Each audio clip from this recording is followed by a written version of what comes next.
Assalamualaikum warahmatullahi wabarakatuh. Perkenalkan, nama saya Yoga Febrian Saputra, nomor NPM 200510047. Saya mahasiswa dari Prodi Pendidikan Matematika Universitas Asahan.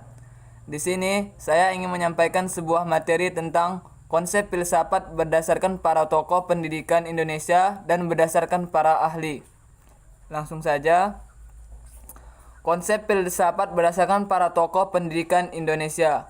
Yang pertama menurut Ki Hajar Dewantara. Untuk memaknai pendidikan secara filosofis sebagai upaya memerdekakan manusia dalam aspek lahirlah, kemiskinan dan kebodohan, dan batiniah, otonomi berpikir dan mengambil keputusan, martabat, mentalitas demokratik. Filosofi pendidikan Ki Hajar Dewantara bersendikan pada 3 pilar, yaitu yang pertama pemikiran pendidikan, yakni Ingarsa Sung Tulada, Ing Madia Mangunkarsa, dan Tuturi Handayani.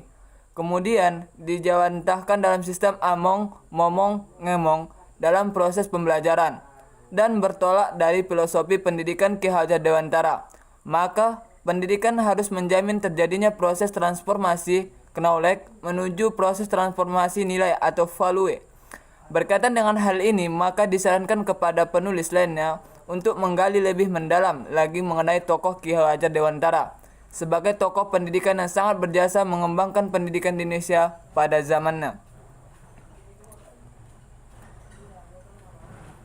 Pendidikan ialah segala usaha dari orang tua terhadap anak dengan maksud menyokong kemajuan hidupnya, dalam arti memperbaiki bertumbuhnya segala kekuatan rohani dan jasmani yang ada pada anak, karena kodrat dan iradatnya hidupnya anak-anak. Tujuan pendidikan kesempurnaan hidup lahir dan batin, baik sebagai individu maupun anggota masyarakat. Dalam laku pendidikan atau praktek, pendidik harus dapat menguasai diri sendiri, mengatur hidupnya untuk dapat dicontoh oleh orang yang ada di bawah pimpinannya.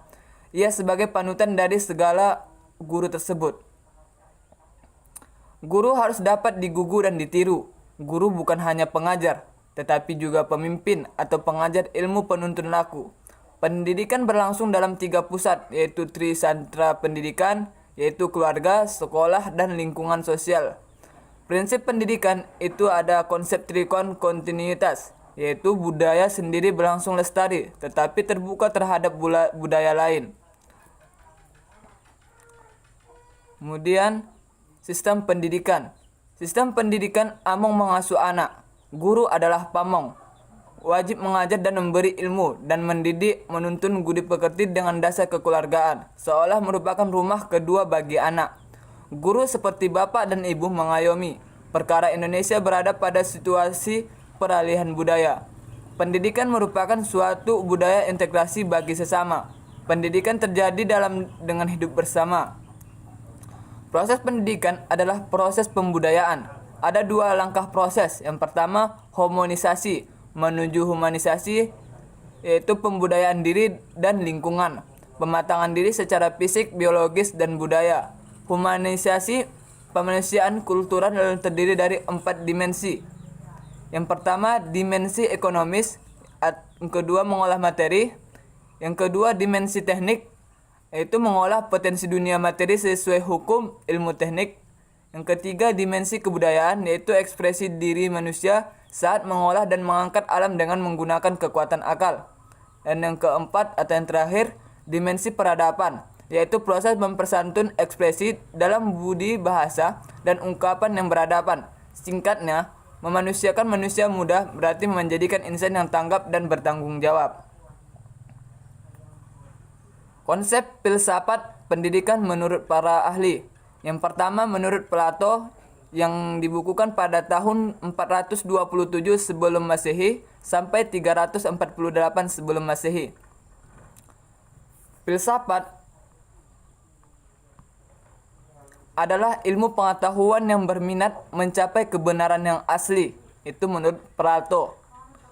Kemudian menurut Aristoteles yang dibukukan pada tahun 382 sebelum Masehi sampai 322 sebelum Masehi, yang artinya filsafat adalah ilmu pengetahuan yang meliputi kebenaran yang terkandung di dalamnya ilmu-ilmu metafisika, logika, retorika, etika, ekonomi, politik, dan estetika.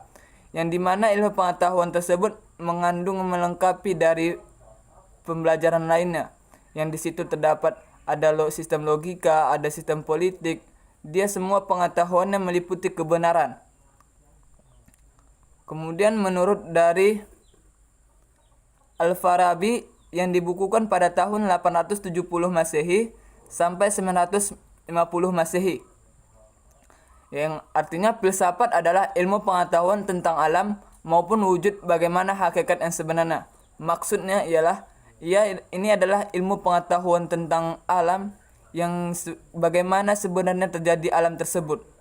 Wujud alam walaupun dia di dalamnya seperti air, laut, itu bagaimana membahas tentang terjadinya air tersebut.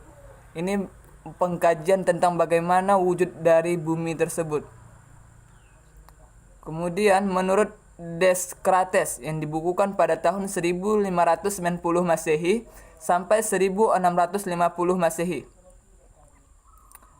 Filsafat adalah kumpulan segala pengetahuan di mana Tuhan, alam, dan manusia menjadi pokok penyelidikan. Maksud di sini, filsafat adalah kumpulan segala pengetahuan yang di mana Tuhan, alam, dan manusia adalah sebagai pokok penyelidikannya. Misalnya contoh, kita sebagai manusia, kita menyelidiki bagaimana tentang alam tersebut. Kita sebagai manusia, kita menjadi pokok penyelidiknya. Kita sebagai menyelidiki bagaimana tumbuhnya alam, bagaimana terjadinya alam, seperti itu. Itulah kumpulan segala pengetahuan. Ini menurut Descartes yang dibukukan pada tahun 1910 Masehi. Kemudian menurut Immanuel Kant yang dibukukan pada tahun 1724 Masehi sampai 1804 Masehi. Yang dimana filsafat adalah ilmu pengetahuan yang menjadi pokok dari pangkal dari segala pengetahuan yang tercangkup dalam beberapa persoalan. Maksudnya di sini itu filsafat itu adalah ilmu pengetahuan yang menjadi landasan, pokok, tujuan, dasar dari segala ilmu pengetahuan. Dia menjadi topang dalam pengetahuan tersebut. Misalnya dalam sebuah pohon kita ibaratkan filsafat itu adalah sebagai akarnya. Dialah panutan yang menjadi dasar dari segala persoalan tersebut. Yang dimana ada beberapa persoalan. Yang pertama, apakah yang kita ketahui? Itu seperti yang bahas tentang metafisika, apa yang dapat kita ketahui. Yang kedua, apa yang harus kita kerjakan? Etika, sikap yang harus kita kerjakan, sopan santun, apa yang menjadi persoalan tersebut.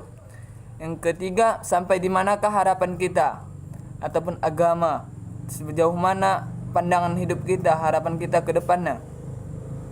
Kemudian apakah yang dinamakan manusia atau yang dinamakan antropologi?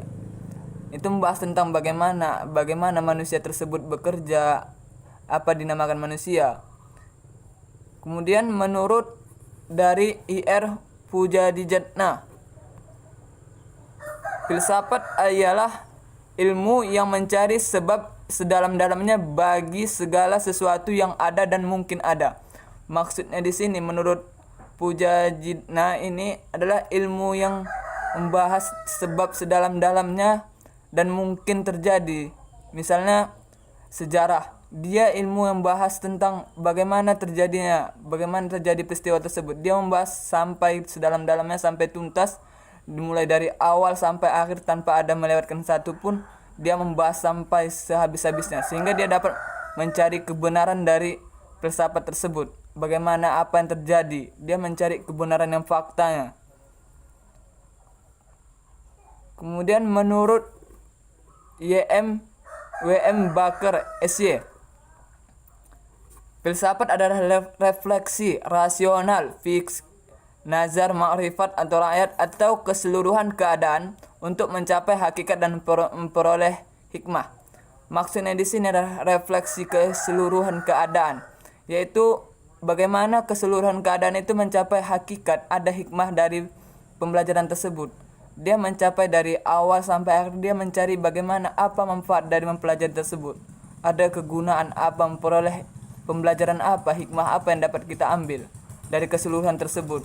Nah, di sini maksud dari filsafat ini, dia mencari kebenaran dan apa manfaat dari pembelajaran tersebut. Apa gunanya jika kita mempelajari sebuah metode tapi tidak mempunyai hikmah. Inilah filsafat tersebut. Dia mencapai hakikat dan memperoleh hasil dari apa yang kita bahas. Kemudian menurut dari Hasbullah Bakri, filsafat ialah ilmu yang menyelidiki segala sesuatu yang mendalam mengenai ketuhanan, alam semesta, dan manusia, sehingga dapat menghasilkan pengetahuan tentang bagaimana hakikatnya sejauh yang dapat dicapai manusia dan bagaimana sikap manusia seharusnya setelah mencapai pengetahuan itu. Maksudnya di sini adalah ilmu filsafat itu ilmu yang menyelidiki segala sesuatu yang mendalam mengenai ketuhanan, baik itu Tuhan, alam semesta, manusia, sehingga dapat menghasilkan pengetahuan tentang bagaimana hakikatnya yang dicapai manusia tersebut, sikapnya terhadap pengetahuan tersebut. Misalnya kita menyelidiki bagaimana menggunakan alam semesta tersebut, mengolah alam tersebut, bagaimana kita menyelidikinya, bagaimana kita mempelajarinya. Disinilah ilmu filsafat menurut Hasbullah ini untuk mempelajari bagaimana menyelidiki, mendalami tentang alam semesta tersebut. Contoh sederhananya, misalnya kita melakukan laboratorium tentang alam semesta, tentang planet. Pasti kita menyelidiki bagaimana terjadinya planet pergeseran tersebut. Di sinilah kita menggunakan menurut Hasbullah ilmu filsafat, yaitu ilmu yang menyelidiki. Di situ kita mendapatkan hasil yang dicapai manusia sehingga kita dapat mengetahui pengetahuan tersebut. Itu menurut Hasbullah Bakri. Banyak dari para ahli luar negeri, ahli Indonesia mengatakan filsafat itu merupakan mencari kebenaran dari segala hal pengetahuan. Jadi dari yang banyak kita lihat tadi menurut para pakar ahli, dapat kita simpulkan bahwa filsafat pendidikan merupakan ilmu filsafat yang mempelajari hakikat pelaksanaan dan pendidikan. Bahan yang dipelajari meliputi tujuan, latar belakang, cara, hasil, dan hakikat pendidikan. Metode yang dilakukan adalah dengan menganalisis secara kritis struktur dan manfaat pendidikan.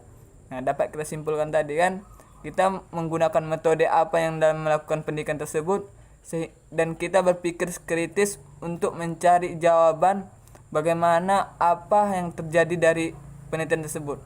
Karena filsafat hakikatnya adalah ilmu yang mencari kebenaran.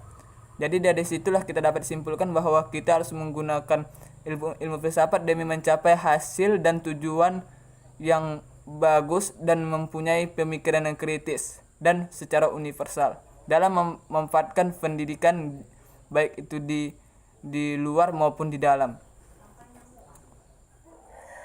Mungkin ini yang dapat saya sampaikan tentang konsep filsafat pendidikan menurut para ahli Indonesia dan menurut para ahli luar negeri. Cukup sekian dan terima kasih. Wabillahi taufiq wal hidayah. Assalamualaikum warahmatullahi wabarakatuh.